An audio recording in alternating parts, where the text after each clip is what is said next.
없으니 살아가는 이 모든 순간이 주 은혜임을 나는 믿네. 성경 유습을 걷다 오늘은 욥기 38장입니다. 이제 드디어 욥이 그토록 소망했던 하나님을 만나게 됩니다. 욥에게 가장 큰 희망은 하나님을 직접 만나보는 것이었는데 드디어 욥의 소원이 이루어진 것입니다. 엘리후의 마지막 발언에서 욥이 하나님을 찾을 수 없을 것이라고 말했지만 그러나 하나님은 욥의 요구에 응답하셨습니다. 하나님은 권위가 있고 위엄과 영광에 둘러싸여 있으시지만 고난당하는 이들의 탄식에 귀를 기울이시는 분이셨던 것입니다.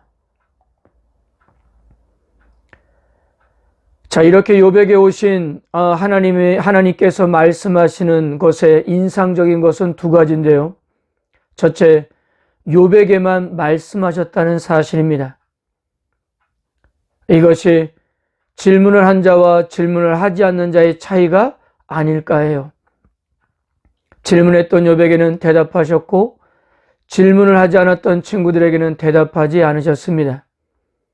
즉, 하나님을 만나고자 하는 열망이 있는 자는 하나님을 만난 것이고 다 안다고 자부하는 자들은 그런 기대를 할 수 없었던 것입니다. 하나님의 대답에서 인상적인 두 번째는 하나님께서 대답하지 않으시고 질문만 하셨다는 사실이에요. 하나님은 욥의 질문에 차분하게 답변하시는 것이 아니라 오히려 욥에게 질문 세례를 퍼부으셨습니다. 1절과 2절을 보겠습니다. 그때 여호와께서 폭풍우 가운데서 욥에게 말씀하여 이르시되 무지한 말로 생각을 어둡게 하는 자가 누구냐.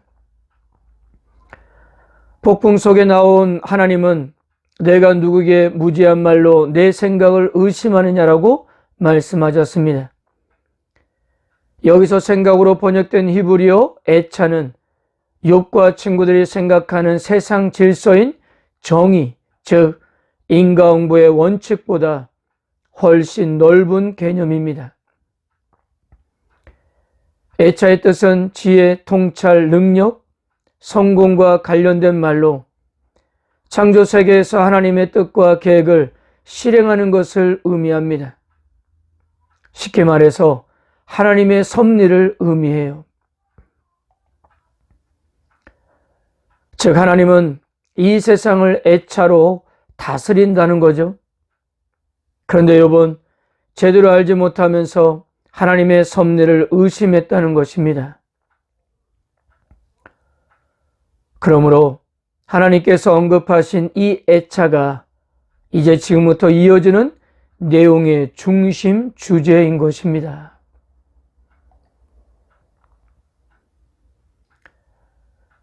하나님은 욥에게 먼저 이 세상이 얼마나 견고하게 창조되었는지를 말씀하십니다. 이전에 욥은 하나님의 세상을 질서대로 다스리지 않고 혼돈의 세력에 넘겨주셨기에 땅이 혼돈하고 무질서하다고 주장했었는데요. 하지만 하나님은 땅을 튼튼한 건축물에 비유하면서 혼돈을 이야기하는 바다도 갓난아이처럼 다루시면서 제어하고 통제하고 계심을 말씀하셨습니다. 아무리 혼돈의 세력이 질서를 위협하더라도 하나님은 이들을 간단하게 제압하셔서 이 땅의 질서가 흔들리지 않게 하신다는 것입니다.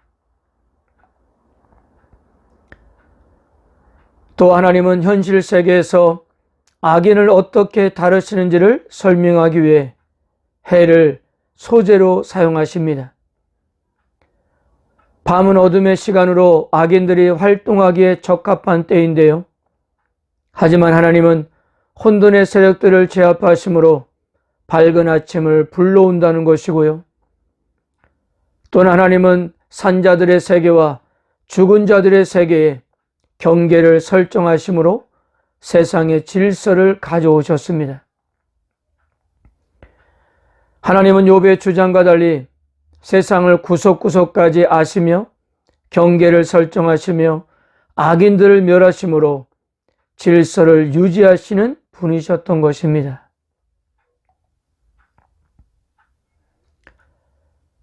하나님의 질문은 하늘의 기후현상과 관련해서 계속되는데요. 욥에게 눈과 우박에 대해 광명과 동풍의 길에 대해 질문하셨습니다. 이런 질문을 통해 하나님은 자신만이 이것들을 만드시고 통제하실 수 있음을 보여주십니다. 세상은 혼돈에게 삼켜졌고 그래서 세상엔 질서가 없다는 욥의 주장이 여기서 힘을 잃게 됩니다.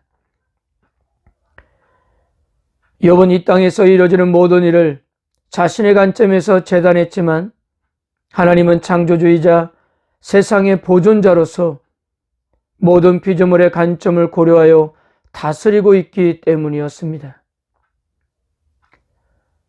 하나님은 욥의 인간 중심적 사고에 제동을 거시고 당신이 인간뿐만 아니라 모든 피조물들을 위해 일하고 계심을 드러내셨어요.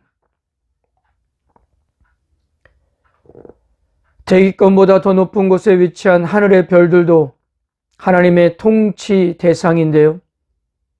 하나님은 자신의 뜻대로 하늘의 별들을 묶기도 하시고 풀기도 하시므로 별들의 움직임을 제어하십니다. 고대에서는 별자리들의 움직임을 통해 계절의 변화를 감지할 수 있었는데요. 이러한 계절의 변화는 사람들에게 언제 씨앗을 뿌리고 거둘지를 알게 하는 중요한 기점이며 하늘의 질서를 의미했습니다. 하나님은 이렇게 하늘의 질서를 정하시고 그것을 통해 땅을 다스리고 움직이시는 분이십니다. 심지어 따오기와 수탉에게도 비가 오는 것과 시간과 계절의 변화를 알리는 지혜를 주셨다고 했는데요. 이 정도로 하나님은 당신이 창조하신 세상에 관심을 갖고 모든 생명체가 살아가게끔 하신다는 것이었습니다. 이러한 모든 섭리를 주관하시는 분이 바로 하나님이셨던 것입니다.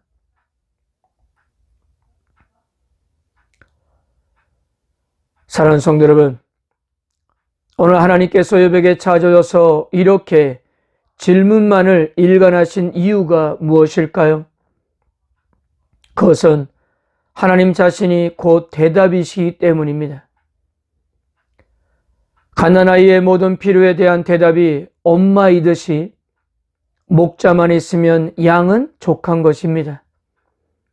다 있어도 목자가 없으면 아무것도 없는 거예요.